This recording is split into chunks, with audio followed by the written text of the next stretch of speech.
Si Dios no existe, todo está permitido. Por muchos años no entendí esta frase, especialmente los años donde estuve muy metido en el hinduismo, en el sikhismo, en el budismo. Esto se llama el panenteísmo. Entonces ahorita quiero hablar un poquito de por qué creo realmente que no hay moralidad sin Dios. He estado pensando mucho en esto y he estado también investigando sobre las distintas falacias de la moralidad, las justificaciones incorrectas de la moralidad, que quiero compartir un poquito ahorita contigo. Pero te voy a dejar por acá un video por si sientes que todavía no tienes un buen entendimiento de qué significa ser teísta o ser ateo, ser panteísta o qué es el panenteísmo. Te voy a dejar por aquí un video en donde creo que hago un principal acercamiento, un principal entendimiento bastante bueno, bastante razonable. Échale un vistazo y me dices qué te parece. Pero bueno, ahorita vamos a hablar de por qué dijo Dostoyevsky que si no hay Dios, entonces todo está permitido. Pero quiero plantearte este escenario. Imagínate que te acaban de contratar en una empresa. Tienes un nuevo trabajo en esta empresa, llegas, te sientas en tu escritorio y decides que vas a trabajar con 2 monitores externos grandes. Vas a conectar tu laptop a los 2 monitores y así es como tú quieres trabajar. No es nada fuera del otro mundo. Pero después se te acerca una persona que ya trabaja en esa empresa, se acerca a tu escritorio y te dice, oye, no, aquí no puedes utilizar 2 monitores grandes para trabajar. Y tú le preguntas, ¿quién dice, no? ¿Quién dice que no puede utilizar 2 monitores grandes para trabajar? Y te dice, no, es que simplemente no está permitido. Entonces, ¿cómo puede ser? ¿Cómo puede ser que esta regla exista así nada más porque sí? Simplemente no está permitido y ya. Pues qué raro, ¿no? Entonces, obviamente tú vas a decirle, ¿no? ¿Quién dice? ¿Quién dice? ¿O en dónde dice que no puedo utilizar 2 monitores grandes? Entonces, creo que las posibles respuestas que podrías recibir, cada una representa una forma de ver la moralidad sin Dios, que vamos a explorar en este video, y vamos a ver por qué en realidad ninguna funciona. Entonces, primero, ¿cuál sería el ejemplo de la moralidad subjetiva? ¿Qué es la moralidad subjetiva? Cuando después de que tú le dices, ¿quién dice que no puedo utilizar 2 monitores grandes? Él simplemente te dice, es que a mí no me gustan los monitores grandes. Yo no quiero que nadie más utilice monitores grandes porque a mí me molestan. Evidentemente eso no es una razón para que tú ejerzas esa regla. El gusto personal de alguien no te obliga a algo. Y así es como funciona la moralidad subjetiva. Todo se trata de la opinión de alguien más. Y si solo es el gusto de alguien, pues entonces tú puedes utilizar los monitores como tú quieras en tu trabajo. Esa es la falacia de la moral subjetiva, que es la opinión de una persona. Y la moralidad no puede estar sujeta a la opinión de alguien.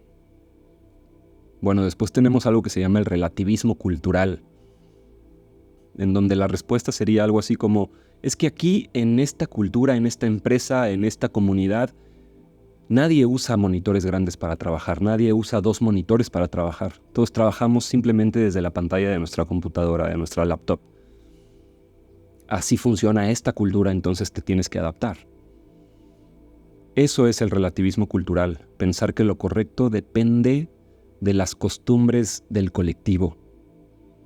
Pero las costumbres o las reglas sociales no son lo mismo que las reglas morales.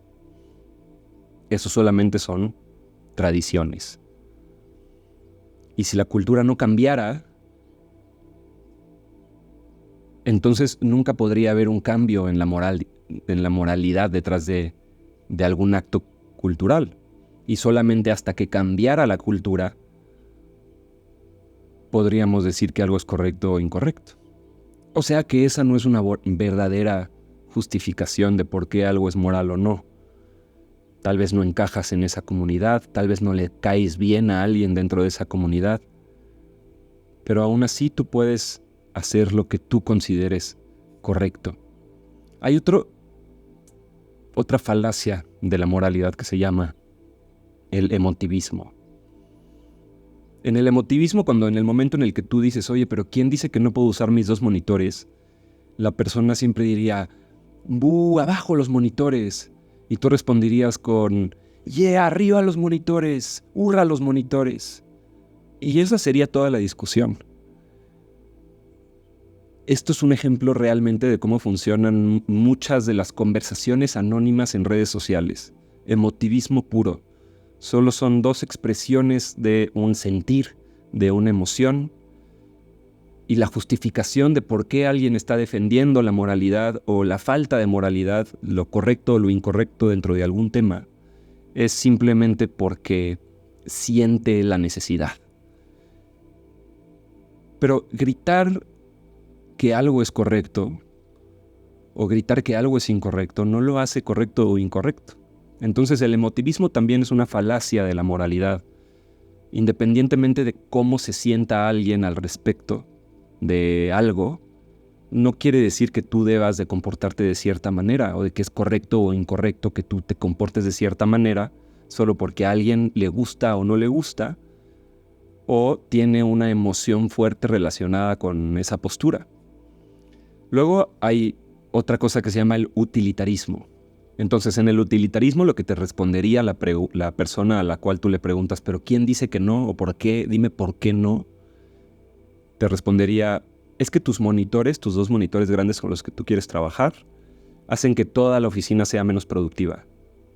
Reducen la productividad de la oficina y por lo tanto no puedes usarlos.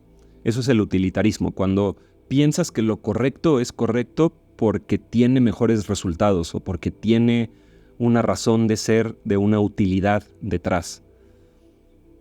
Pero ¿qué pasa si a ti realmente te ayudan esos monitores a ser más productivo?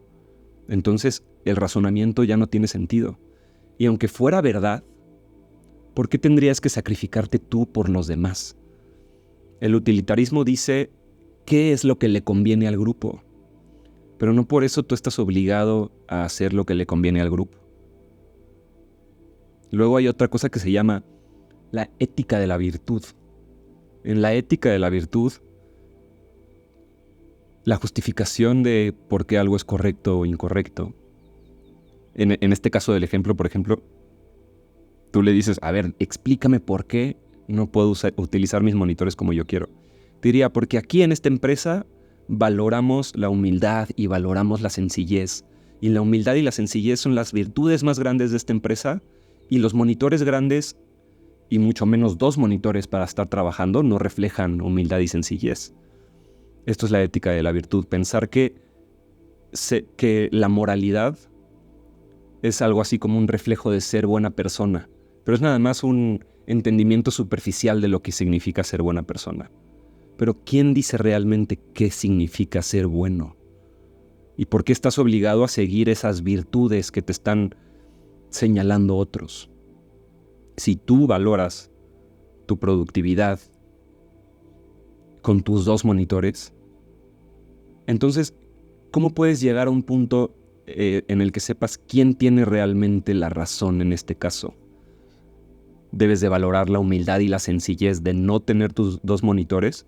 ¿O debes de priorizar tu productividad y tu preferencia de cómo vas a trabajar mejor?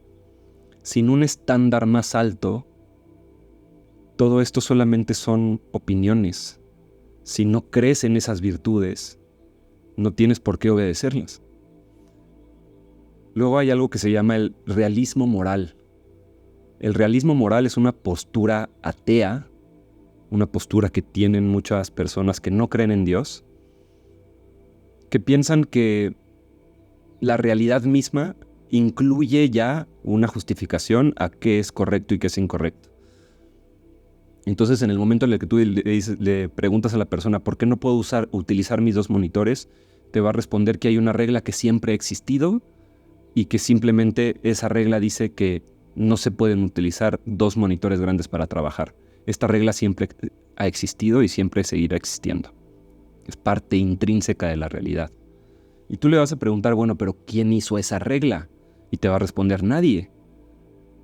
Bueno, pero la debió de haber hecho alguien, el dueño de la empresa. Y te va a decir, no lo hizo nadie, simplemente existe. Bueno, pero tiene que estar escrita esta regla en algún lugar. Y te va a decir, no está escrita. Pero todos estamos de acuerdo de que esta regla existe en la realidad. Eso es el realismo moral del ateo. Creer que hay reglas morales que existen simplemente en la realidad porque sí, no pueden justificar ni explicar por qué sí existen, pero existen independientemente de que pueda o no existir un Dios. Ahora, ¿cuál es el único caso en donde sí aplica la regla, en donde sí se justifica que alguien te diga en tu nuevo trabajo no puedes utilizar estos 2 monitores así como tú los quieres poner para trabajar en tu escritorio? Tú le dices, ¿por qué no? ¿Por qué no puedo utilizar los monitores como yo quiero? Y él te va a decir, el dueño de la empresa puso la regla. Está en el manual de la empresa que está está impreso en la entrada de la empresa o se te mandó por correo electrónico o puedes abrir este cajón y ahí puedes ver el manual y esta es la regla número 57 del manual de la empresa. Está firmado por el dueño, por cierto, y está publicada con la actualización de este año. Aquí todo cambia porque el dueño de la empresa te contrató a ti. Y el dueño tiene autoridad sobre su empresa y tiene autoridad sobre cómo te comportas tú como su empleado. Tú trabajas para él, estás en su empresa, es de su propiedad y él puede poner las reglas porque es su propiedad. Ahora sí, ya no puedes usar los monitores grandes, ya no hay absolutamente nada que puedas responder más que decir renuncio. No, yo no quiero trabajar en esta empresa que tiene esta regla y estarías en todo tu derecho. Pero si te quieres quedar trabajando en esa empresa, tendrías que cumplir la regla. No podrías argumentar algo que te haga una excepción a la regla más que solicitar una excepción. Y si el dueño de la regla te concede la excepción, entonces tú podrías hacer la excepción a la regla.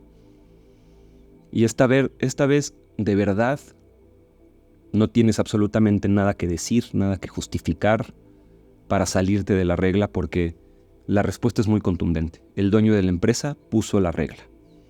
Entonces, en conclusión, la única forma en la que una regla, en la que la moralidad, en la que podemos decir que algo está dentro del campo de lo correcto o está dentro del campo de lo incorrecto, es que la regla existe.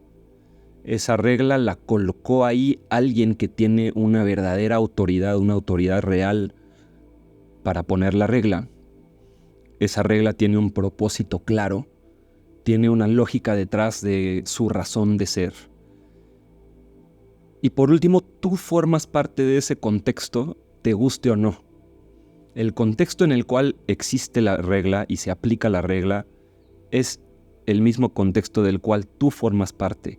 Entonces tú estás enfrente de una decisión. ¿Obedezco la regla o no obedezco la regla?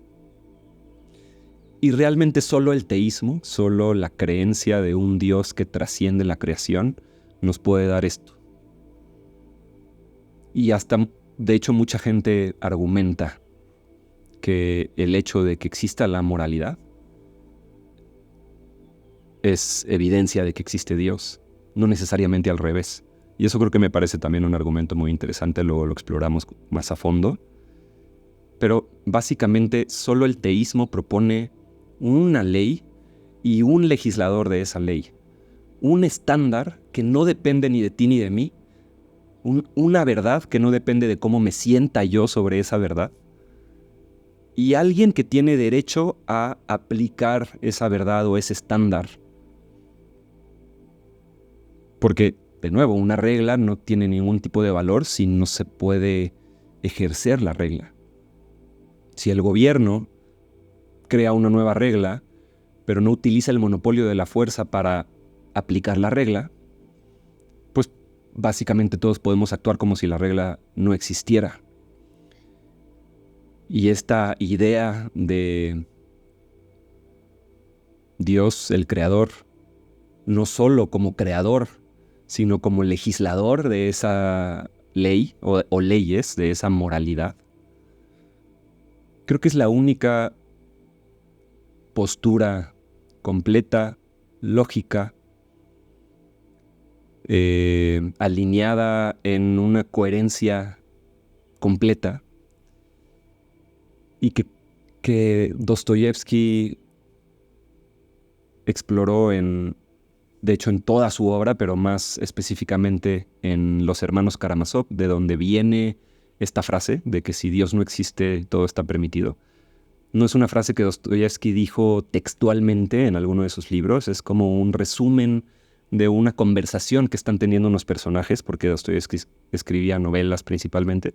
Y mucha de su obra tiene que ver con esta idea de que todos tenemos una opinión, todos opinamos sobre lo que está bien o lo que está mal, sobre lo que queremos que esté bien o lo que queremos que esté mal, dependiendo de qué es lo que nos conviene, ¿no? Pero bueno, luego nos clavamos más en todo ese tema. Platícame en los comentarios qué piensas realmente de esta idea de que si Dios no existe, todo está permitido.